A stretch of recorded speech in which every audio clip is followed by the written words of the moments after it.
Oh, wow. I could not believe we're already to Jackie. I'm sad. This is the beginning of the Does it not end. feel like it's slipping through our fingers? I'm like, crap, I'm not ready. Like, it definitely feels like the affairs and CIA and all that stuff is like, should be still pretty far away. Yeah. And it's like in 2 episodes. We need to talk about the Kennedy siblings. Episode 11.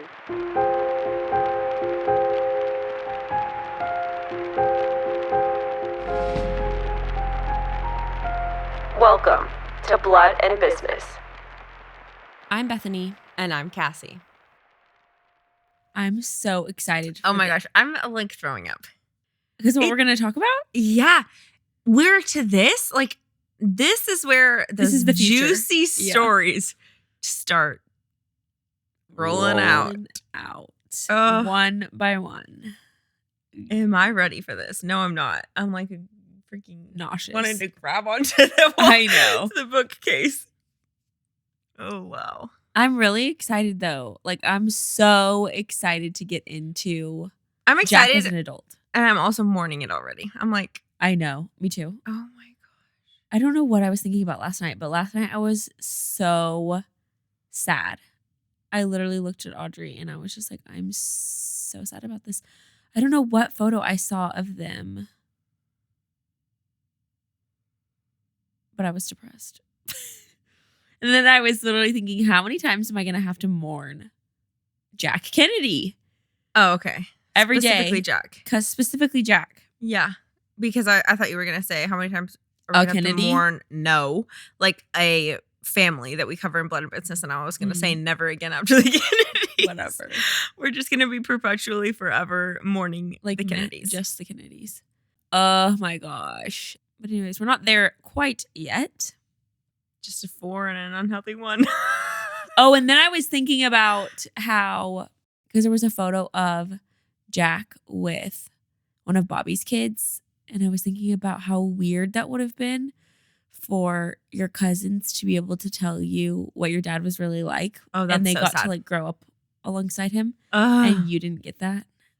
Oh my gosh. Because I've thought about that with Rory before, Bobby and Ethel's youngest, because she wasn't even born when Bobby was assassinated, obviously. But thinking about Jack's kids and how, Bobby's oldists were full-grown kids, like fully knew what their Uncle Jack was like. Mm-hmm. And his own kids didn't even get that. Grandma was literally like, I don't know why they can't kill someone who's not doing nothing with the country. He was a good man. He's not doing nothing with the country? What do you mean? Yeah, like Jack was doing things for the country. Oh. And that she wishes that they would have assassinated some random Joe. Yeah. I understand. Oh my gosh. Well, that's the point entirely. Entirely the point. Everyone freaked out over that video of Grandma Lucy.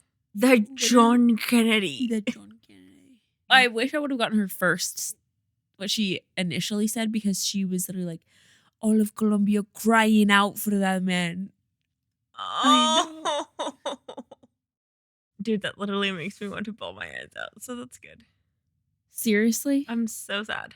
It's so sad. It's okay. Let's talk about something else. Or we can just sit here until silence until I actually cry. It's so depressing. It's just how abrupt it was and how cut short his life was.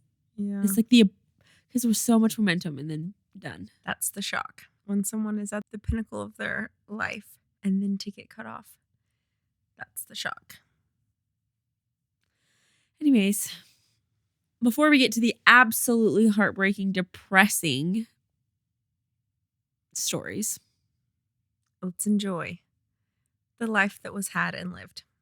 I'm so excited to get into Jack and Jackie's story because I feel like we know really well who Jack was as a kid, as a young adult, and we are crossing over into who he actually became, the choices that he actually ended up making. I feel like these are all of the best and worst parts of him that come out in full force. Mm-hmm. A lot of people have potential, but how much of his actually manifested is crazy. Wild. Okay, just for timeline, context, all of that, because I know that it is so much to keep up with. Like, I forgot that Jackie had a miscarriage before she miscarried Arabella. Mm-hmm. She had one at 3 months, and then Arabella was at 7 months. Yeah. And I didn't even register. But Jack and Jackie got together in like 1952. 51, 52. 51, 52-ish. And then they got married in 1953. And he didn't become president until 1961. He was elected in November 1960. So they were married for a good a little more than 7 years when he became president. So they had a full marriage and relationship with him being a senator and just being a more so normal person. Obviously, he was still Jack Kennedy. He was still who he was. But he wasn't JFK yet. And we pointed out in the episode that Jackie had the ability to be obsessed with Jack. She had the ability to turn off her emotions and just look at the situation and realize, okay, I'm going to bet on this horse, basically. Mm-hmm. We'll see if he wins or not. We'll see if he goes far or not. But she didn't marry the president. Mm-mm. And when they got married, immediately, in keeping with how Kennedy life was, they get married and immediately he is like bedridden and an 80-year-old. Yeah, like, just, what in the like, world? I want to know marriage how and much, then trauma immediately. I want to know how much she knew about his sickness and his... Can't be a lot, you know? Because that was a huge part of Jack. Cannot be. There's no way he was like, by the way, just in case you don't want to marry me, I'm dying, super basically. ill. Yeah. Bethany loves their engagement period and like thinks it's the most hilarious, awesome thing ever. It is so funny because what in the world? It's just so bizarre. Like, what is going on? It's like a freaking circus act. And they're just like trying to one up each other and then also spite each other and then also win each other over. It's like How to Lose a Guy in 10 Days. Like, oh my gosh, it is. Yeah, it's like this weird underlying competition that's happening that they just silently agreed to. I fully feel like they would have stayed married forever. Oh, 100%. I do agree. For sure. Like, I have no question about that. Definitely. They were both so dug in and committed to not each other, but just like the life that they created together. Yes, agreed. And their kids, I think both of them were 100% dedicated to their kids. So we'll talk about that when we get there. But what I'm saying with the engagement period is I'm just too soft for all of it. The absolute I would hazing not sesh. have stuck around. I would have been like, and I'm going to go cry and I'm done. Which is interesting that she had so much like grit as a 4. Because her life. Do you remember her parents? Yes. Yeah. She was so calculated and strategic because she had to be. And she was raised. She had to have won 3 real hard. Yeah, hard. Which For helped her be a fighter. And like I wing 3, but I'm like just you barely 98% 4. She must have been her a lot more balanced. Her lifestyle as well, though, because being a debutante. That's the thing. She was raised to. She was bred to put importance in accolades and weight in how people viewed her image. Yeah. Mm-hmm. And I wasn't. So I would have been like, I'm out. Yeah. I do think it's so fascinating because maybe because both of my sisters are 4s and my brother-in-law wings hard 4 and my dad also can tap into that 4 and I, in my unhealthy state, am a 4. But it is so fascinating to see Jackie's 4-ness and Lee's 4-ness and how... Are we convinced that they were both 4s? I feel like they had to have been. Unless... And I think they might have been both 4 wing 3 because of how they were raised. And that's what bothered Lee so much. Or Lee was a 4 wing 5. No. But she still had she that didn't identity. care about tasks or finding things out or information or anything like that enough. She wanted to like hang out with Andy Warhol and be an artist and be somebody. Lee was a 4. Yeah. She winged 3. I'm telling you, she had to have. I feel like she the was more only like me. reason she cared about She wasn't to performance 5. was because she was related to her sister. She did not wing 5 though. I don't think so either. I think she, was just a 4 straight up. And I'm going to reiterate.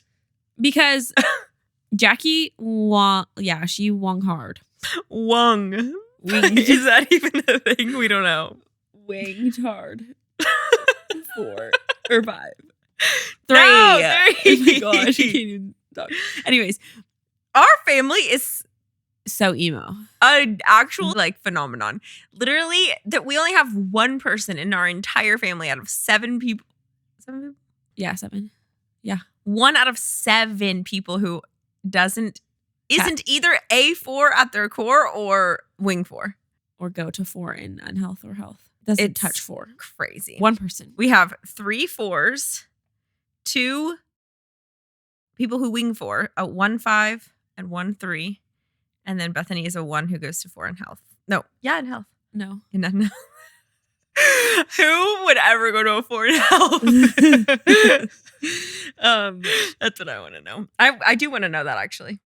Get your freaking enneagram out. We haven't even said, hey, by the way, does everyone remember Jackie was a 4? Yeah, Jackie was a 4. Was a 7. Jack was a 7, which we talked about because Kick was also a 7.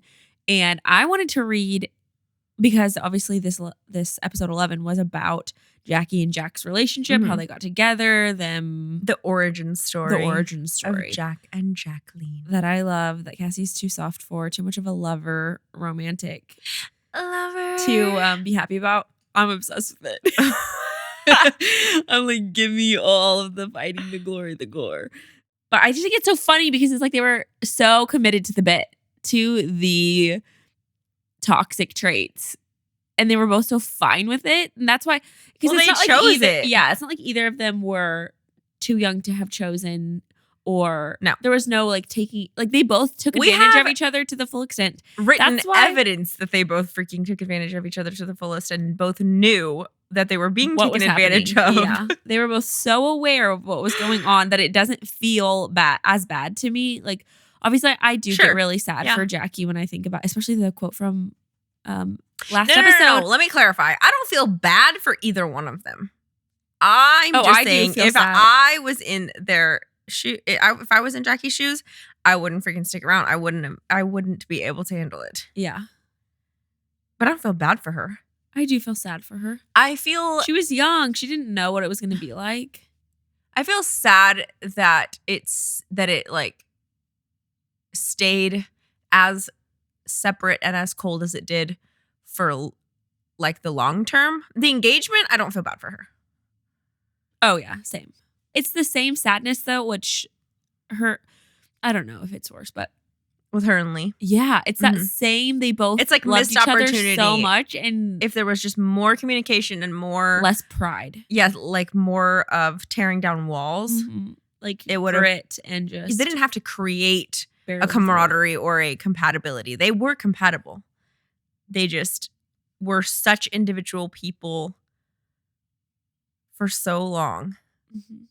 And image was such a part of both of their lives that even at home, it was a factor, a huge factor. And they were both so stubborn in their own way. Like Jack wasn't going to change his lifestyle for her, wouldn't even think about it. And she was not going to give up what she didn't want to give up in order to meet him where he was at.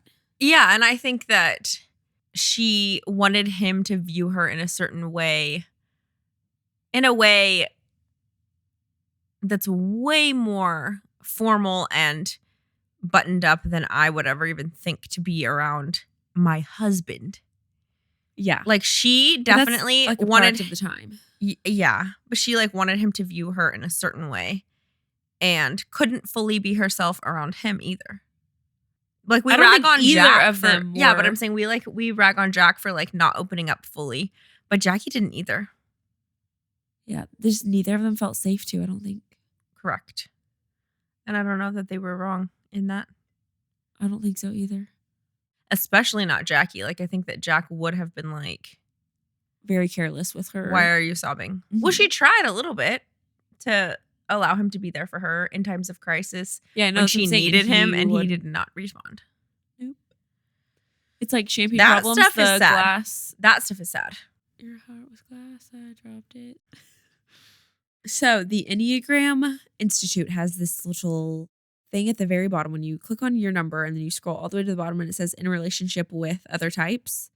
So I want to read, because I have not read this yet, but I want to read Jack's Enneagram type, which is a type 7 enthusiast, with Jackie's Enneagram type 4 individualist personality types. Wait, should we back up just a little bit before we do the pairing and cover what a 4 is? Because we've covered so extensively what a 7 is. Yeah, did we not talk about it a lot? But no. Okay. Especially not, and not even in the Bouvier episodes, we didn't. If you want a refresher on Enneagram type 7, you can either go to the Enneagram Institute website and read the type description, or you can go back and listen to KFM 7. Yeah. Just like a headline for an Enneagram 7 is that they are busy, variety-seeking, spontaneous, versatile, acquisitive, and scattered. And if that ain't Jack. Yeah. And just here to have a good time. Their basic fear is of being deprived and in pain. And then their basic desire is to be satisfied and content to have their needs fulfilled. So that's what Jack is. And then Jackie, which is also Cassie, is an individualist, the Enneagram type 4, the sensitive, introspective type, expressive, dramatic, self-absorbed, and temperamental.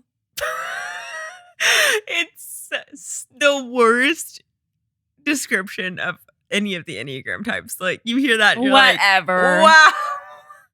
Man, oh man. Man, oh man. How did I ever make it out of my childhood alive? How did I ever make it out of my childhood alive? Yeah, we're so sure. Dude, can you click OK on that cookies alert? Oh my God, who cares, Cassie? Bethany has 78 tabs open on her Google Chrome at all times. And I literally take one glance at it and I just suffocate. I log out and I go into my profile because I can't look at it. It's so much. At the most I ever have is 4 tabs. Seriously? Yeah. Oh my God. And if I get more than that, I just open a new window. Oh my gosh.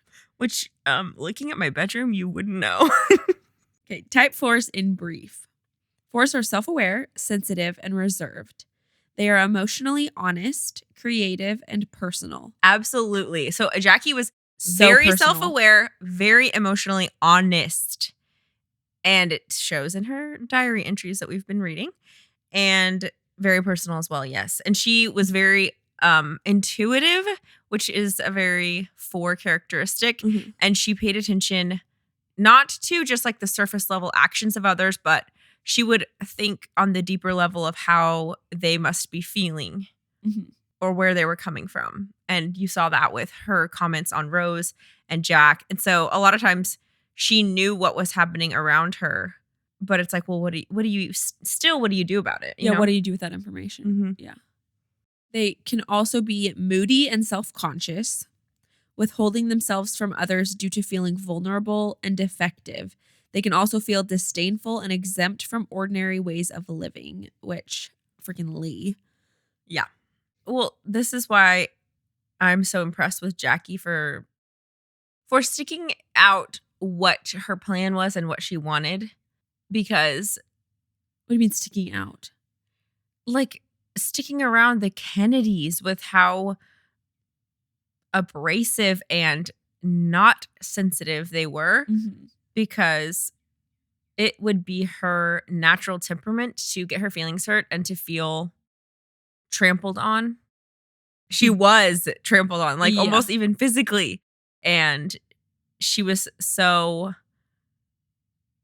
dedicated to what she wanted to get out of the whole situation that she just dealt with it. Yeah, dug in. But it would be more impressive for her type of person than other people. Like other Enneagram types wouldn't have as hard of a time fighting or sticking around in that type of an environment. They typically have problems with melancholy, self-indulgence, and self-pity. At their best, inspired and highly creative, they are able to renew themselves and transform their experiences, which I feel like is where we ended off in episode 11, kind of like Cassie teeing us up to see the transformation in Jackie from self-pity and wallowing. And she does do that even in the presidency. When we talk about Jack's presidential timeline and in episodes like 14-ish, we will talk about what went on with Jackie, because there are like eyewitness accounts of how she was feeling and how she was doing. But she did tap into those tools that she's got with creativity and identity and creating aesthetics and beautiful spaces to feel like she was still a person, like she had room and space and like she belonged and she was there too. Mm-hmm. It is a tool for a 4 who feels so can slip into that victim mindset so easily. I never thought of creativity as like a coping mechanism or a survival tool. And now saying that sounds dumb, because obviously it is. We're going to talk even in this KFM about some teasers and some spoilers of stories of what Jackie did in the White House, but she definitely used self-indulgence and creativity to cope. Like hardcore. And it so shows even in her legacy when you think of Jackie O. Who do you think of? You think of the style, the iconic looks. And she is the one who redid the entire inside of the White House. It hadn't been renovated or redecorated in decades. And it was very 1800s. And Jackie went in there and gutted the place and redid everything. And she even had like a couple of TV specials showing off the White House and the progress that she had made. And she went over budget like she did in all aspects of life. Like her father. Mm-hmm. But yeah, I'm so excited to get into that more and more, because we kind of skipped over. We knew we were going to do the Kennedys, or we figured we were going to do the Kennedys. So we kind of skimmed over the presidency, and there was so much to talk about with Lee and Jackie's relationship. Mm-hmm. So I'm excited to get more into that side of Jackie. Their basic fear is that they have no identity or personal significance. And their basic desire is to find themselves and their significance to create an identity. Yep. And I think that the legend herself. Yeah, I think that is what she was so married to in sticking out all of the hazing and the mistreatment, because her core desire was not necessarily to be loved and adored or cared for and adored. It was to have significance. And so that was more like, that was just at her core. That was the base thing. That was more of a driving force in what she wanted and what she needed emotionally. Like, that's an emotional need. It sounds less emotional, but speaking from personal experience, it's a very emotional need. Significance and purpose and meaning and identity. I think it sounds emotional, but I also feel like Jackie was never without identity. Yeah. Like, she was born with identity, but still she needed it so severely. Like, she needed. But I think that's why she was able to stick around, because she did have that foundational level of confidence and knowing that she was different. She was important. She was unique. She was, chosen. Mm-hmm. And that's Lee why went searching her whole freaking Lee was life in that for scarcity pit. And with redoing the White House, it says that their key motivation is to express themselves, their individuality, and to create and surround themselves with beauty, to maintain certain moods and feelings, to withdraw to protect their self-image, to take care of emotional needs before attending to anything else, and to attract a rescuer, which Jack was not a rescuer. No, and I didn't seek that out in my relationship either. Isn't that weird? Like that, I remember that being an aspect of a type 4, but I've never really seen a type 4 act that out. But I think that she definitely did with Aristotle Onassis. Like, he rescued her from her distress and her being not protected and her situation. Oh gosh, guys. Don't you think? For sure, yeah. Anyway, if that is not like the beauty, the feeling, I feel like the reason that we remember the Kennedys and the reason that we remember Camelot so powerfully is because of how it made us all feel. Mm-hmm. And that was a result of how Jackie and Jack wanted to feel. Yep. They both created that world to enjoy it. And it's interesting to think about creating something to enjoy and it not being wasteful or just frivolous and like it Meaningless? yeah. Or what do you mean? Or like wasteful, because they had a larger impact as a result of that. Mm-hmm. So there's something to say. It's like Jack just wanted to have fun and Jackie just wanted to feel important and have aesthetics and beauty around her. Uh-huh. That sounds so like self-absorbed and stupid. Mm-hmm. But America drew from that as well. Yeah, it's like the quote, people don't remember what you said or what you did, but they remember how you made them feel. Jackie and Jack made them feel. Yeah, Jack made them feel. Jack and Jackie both made everyone.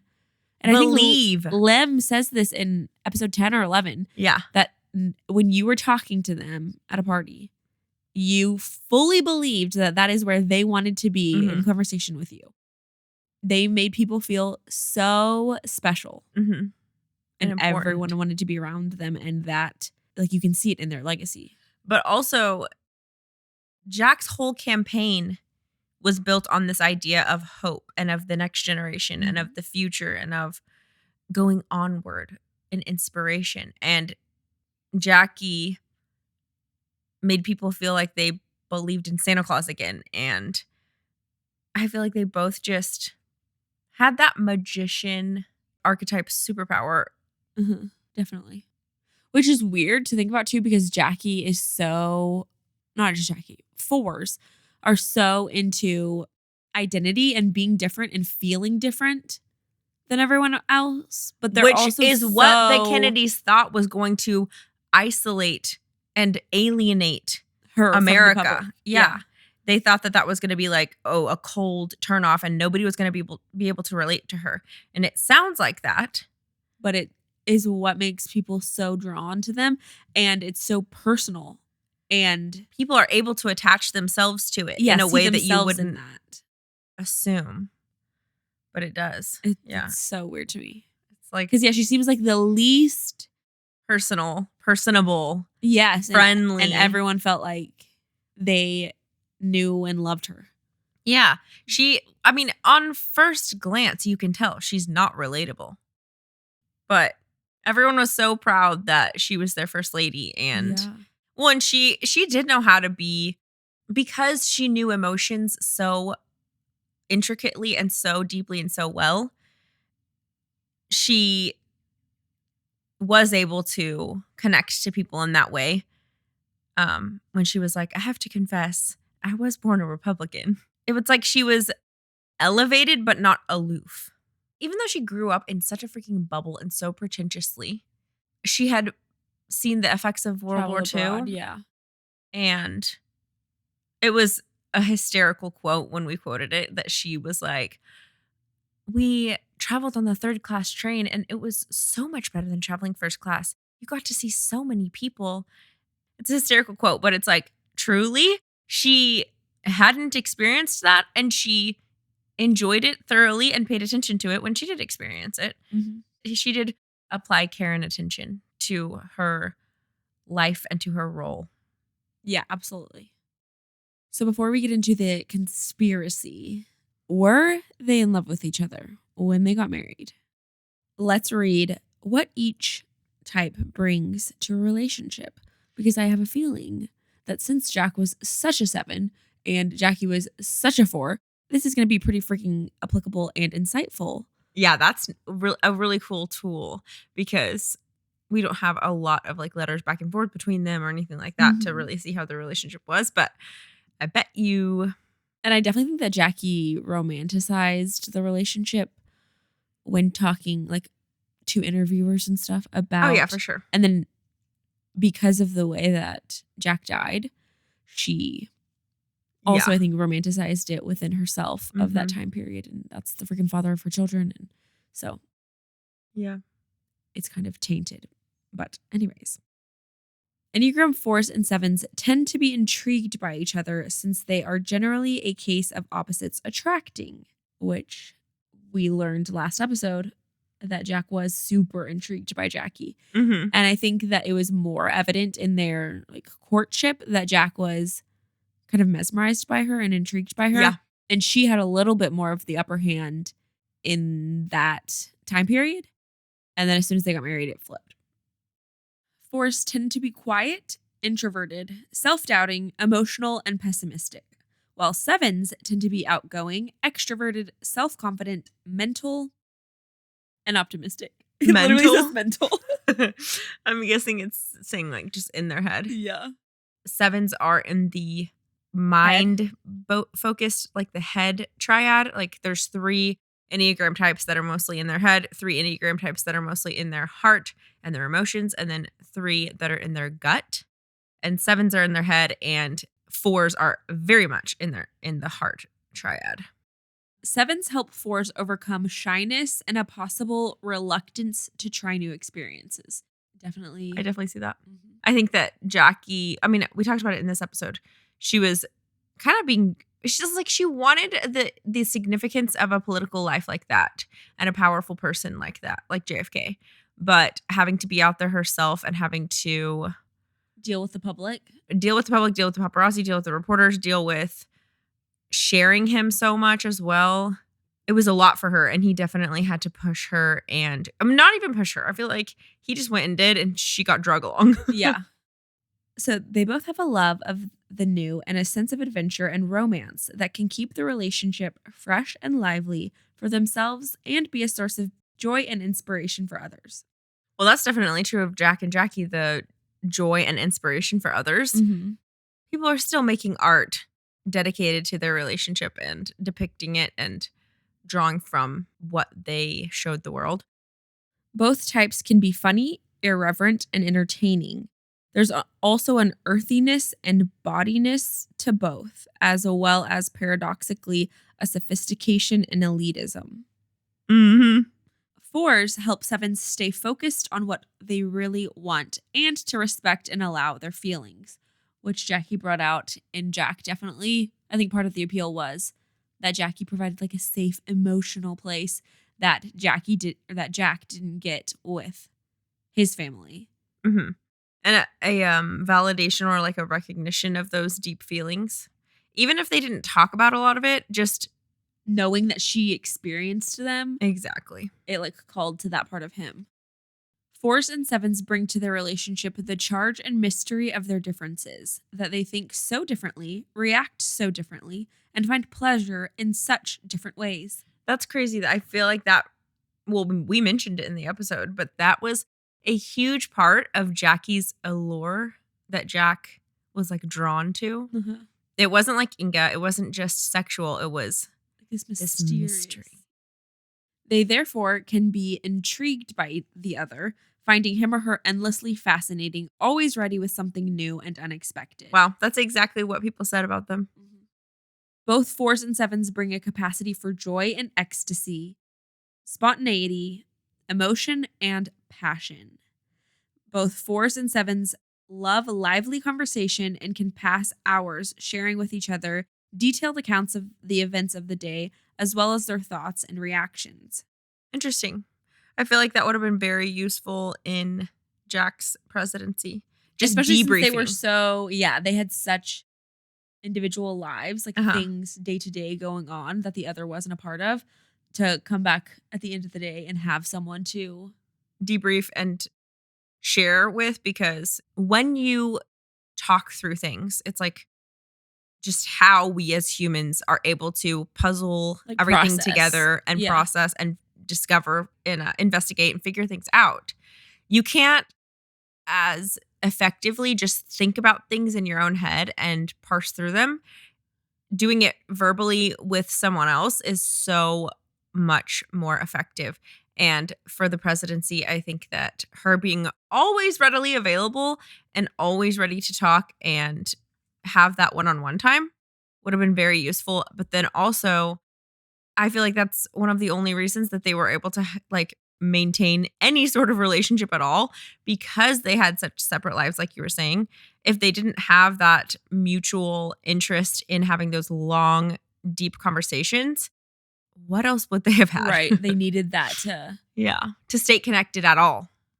Both 4s and 7s love the finer things of life: travel, good food, wine, clothes, and furnishings.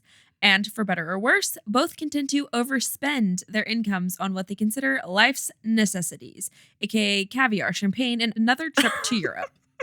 Literally, Jackie, which I think is a testament to how self-controlled Jack was in that area. I think that was his upbringing. I agree. His perspective. He so did not. Because he wasn't trying to all the photos, and he so could have dove into that whole like image better, status, being hot, and his outfits, and Leo in Saint Tropez. Yeah, exactly. I think that it was definitely just his base perspective because it didn't seem like he was trying to control himself or trying to hold back. He just like actually didn't care about it. He was just like, that is just like absolutely stupid, unnecessary, and I'm not really that interested. He did love to travel, and so he did that semi-frequently. But not even that crazy. This is a huge point of contention with Jackie and Jack, which we're going to talk about. Should we go ahead and talk about it? Yeah. There are several stories coming up about this exact topic with Jack and Jackie. I've got a couple of them in episode 14, but we're just going to go ahead and talk about them now because there's going to be so much to talk about in that episode. You have no idea. So we can go ahead and spoil those here.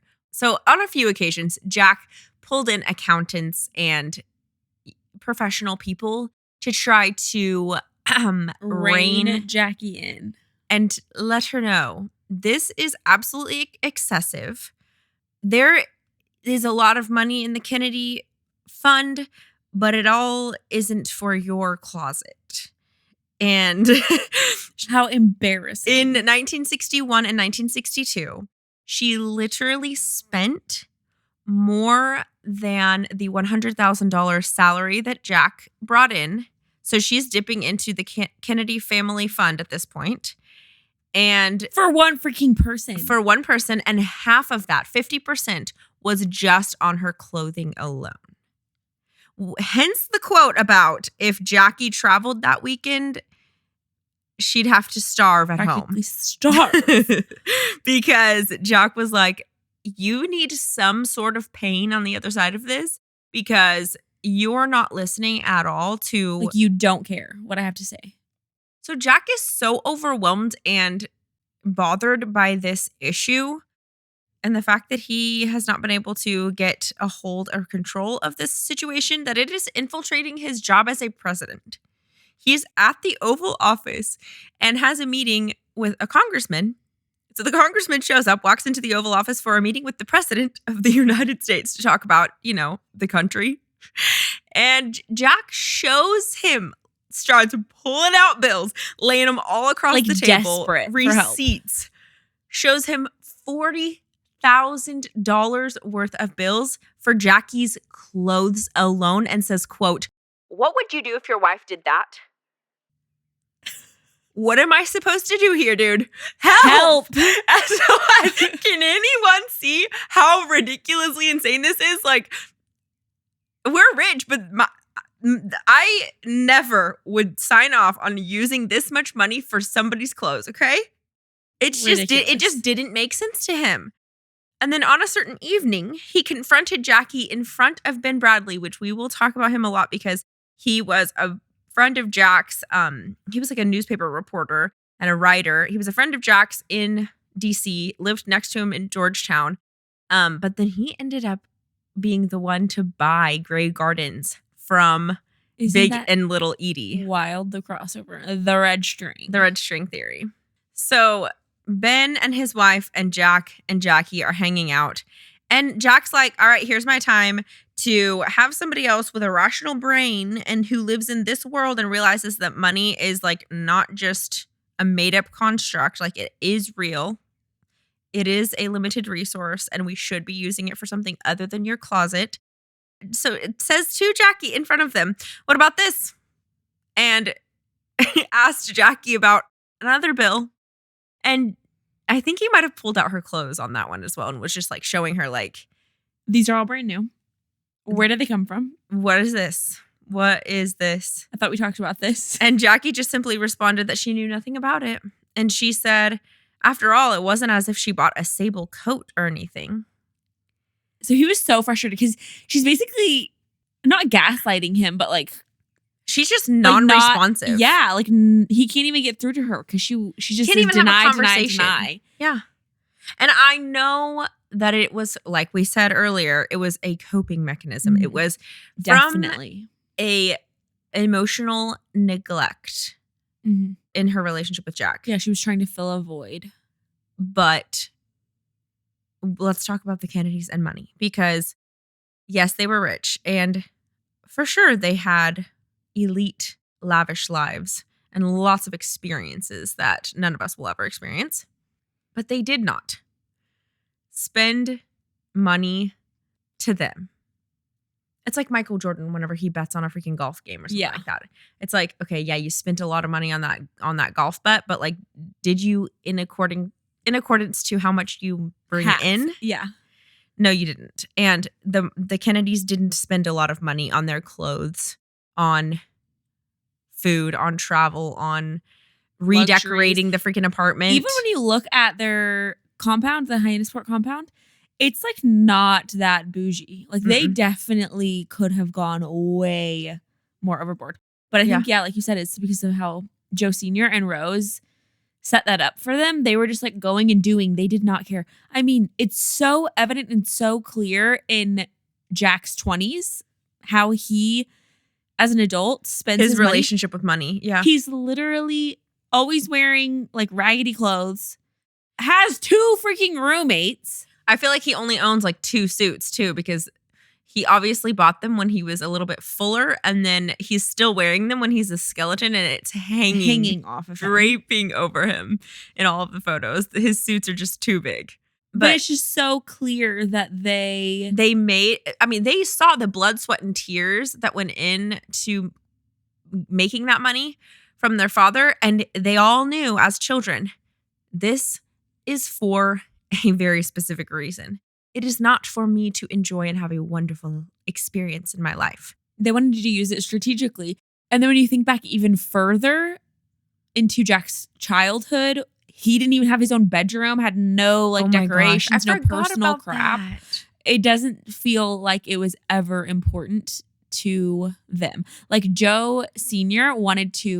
image was still important to them, obviously. They wanted to look good, but only to a certain extent. And we've talked about this, that they were barefoot and dirty running through the streets, that none of them had their own bedrooms or their own stuff that was personally theirs. Unless it was something to use and get better at and compete with. Like everyone got their own sailboat. But they didn't get their own room or their own wardrobe or nothing that wasn't useful. Like everything had a purpose, everything. And that's how they parented as well. Everything that they said, that they did, that they took the kids to, it was so purposeful and for a specific reason. They fully engaged with life in every aspect.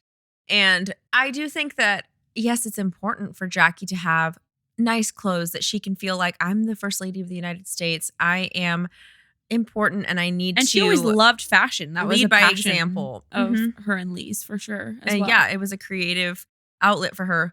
But you don't need to be spending your father-in-law's money in order to do so, especially just the disrespect as well that she continued to do it when it wasn't even her husband's. Like it wasn't hers to spend. Yeah. She just knew someone would take care of it. Like someone's going to pay the bill. It's just a little much, which I absolutely think a lot of it was that she didn't have anything of hers. She was constantly being drugged to Jack's events, Jack's things. Like she didn't have anything that she could like own. Well, I think it was partly that. And then I think it's also partly a genuine like spitefulness? No, like miscommunication, misunderstanding of the situation, because there's this other story that makes it very clear that those who were not Kennedys, who were not blood Kennedys, didn't understand the Kennedy fortune and what it was for and Well, for how sure. you handled it, how it was really to be interacted with. So here's this story. Eunice and her sisters and brothers loved their mother, but they knew that their father provided the ample funds that removed them from the mundane concerns of most Americans. By the way, this is from The Kennedy Women by Lawrence Leamer, which you've probably heard me It's a reference. beloved source. Yeah. Quote, I don't know what is going to happen to this family when I die. Joe said one evening at Hyannisport as Jack, Bobby, Ethel, and the Fays listened. Bethany's mentioned Red Faye was like one of Jack's BFFs. BFFs. They met in World War II, and there are so many photos and videos of them together throughout the rest of, like, after they met, they constantly were in contact with each other, and I think they just got along so well. He was like a second limb to Jack in his adulthood. I think even more of like a jester type character for Jack. Like Lem was a little bit more serious than that. Like he had a lot of fun with Lem, and was like a little bit more lovey. And then Red tender. Faye was like just there to just laugh. Yeah, with Jack. So he was there the night that Kick told Bobby, "Go away, you're scaring the neighbors." And Bobby was like, "I'm gonna go tell Dad that y'all are drinking." And he was there when Jack had his back surgery, and he's the one that Jack shoved the needle into his thigh and was like, "Feels the same for me." And he's the one that Jack wanted to leave his honeymoon with Jackie and go visit in California. Yeah, they were two peas in a pod for sure. They were funny. So apparently he was here this night hanging out and having dinner with the family as well. And he witnessed this wonderful, warm conversation. So then Joe Kennedy goes on. He says, there is no one in the entire family except Joan and Teddy who is living within his means. No one appears to have the slightest concern for how much money they spend. Shout out Joan, because shout out Joan and shout out Teddy, because he's the baby of the family. Baby. You would think that he would be the one to not understand that money. Yeah, because they grew up with it. Yeah. Like he grew up knowing nothing else. So he continues. I don't know how long it will take all of you to exhaust the principal after I'm gone. But he was worried about it. Joe stopped a moment and looked at his daughter-in-law. Ethel, you are the worst, he said. There isn't the slightest indication that you have any idea what you spend all your money on. Ethel sat there, crunched up like an old paper bag as Joe continued his sermon. Bills come in from all over the country for every conceivable item. It is utterly ridiculous to display such disregard for money. How embarrassing. Bobby could not sit there any longer. That's your father-in-law telling you that. It's in not, front of it's not his own daughter. In front That's of what I'm saying. I feel like it was a lot of the in-laws. Shout out Joan. She did not do that. But Jackie and Ethel did not understand how we operate in this Kennedy family. Like, truly. They just know there is money. We're rich. So what about it? Bobby could not sit there any longer. Dad, he interjected, I think you have made your point. With that, a chastened, tearful Ethel ran out of the dining room with Bobby close at her heels, and others sat there as if they had weathered a great storm. Ethel and Bobby finally reappeared. Ethel, don't worry, Jack said. We've come to the conclusion that the only solution is to have Dad work harder. So, good old Jack trying to make everybody feel better. So sweet. But he loved Ethel, too. Yeah. Jack loved a good time.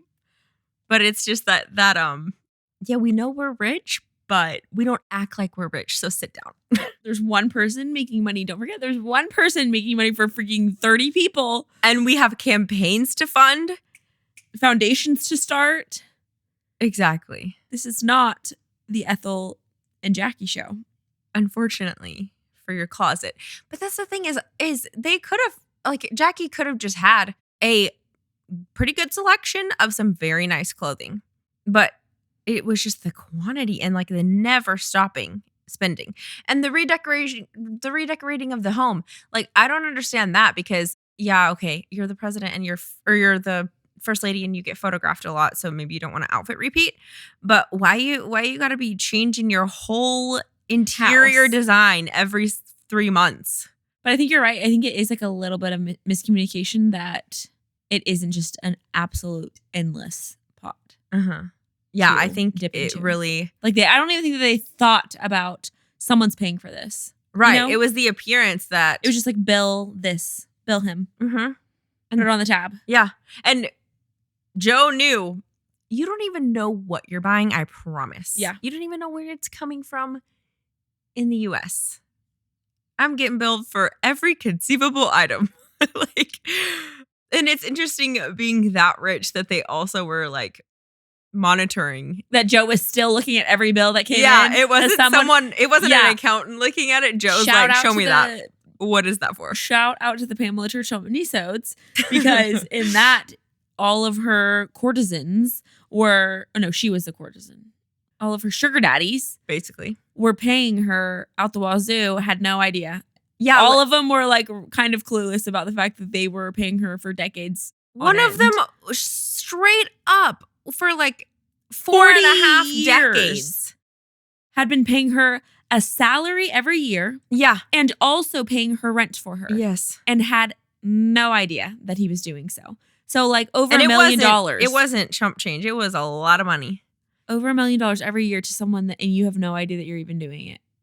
So yeah, Joe Sr. was clued in, paying attention. I don't know how he did that, but he was freaking. Because they weren't even spending as much as that guy was mindlessly dishing out to Pamela Churchill. But and yeah. with so many people having access to that pot of money is also mind blowing to me. Uh-huh. But it's not like they had credit cards; they were just like billing. Yeah, They were literally sending the bill to Joe Sr. Yeah, and he's like, I'm gonna stop paying for these whoa. Oh, I would have been so embarrassed. Poor Ethel. Poor Ethel. But shout out to Bobby for being a good husband and like Yeah, sticking with he's her. right at her heels. And then Following her Jack's out. like, it's all right, Ethel. We've come to the conclusion Dad just needs to work harder. It's fine. Make more money, Michael. Get more money, Michael. That's the thing. I don't know how you're gonna do it, but you're gonna get some. Okay. I love the family meeting as well. Joe, it's like, oh, we're having dinner. Joe's like, all right. So what's on the docket today? I got a lot of problems Money. with you people, and you're all going to hear about them.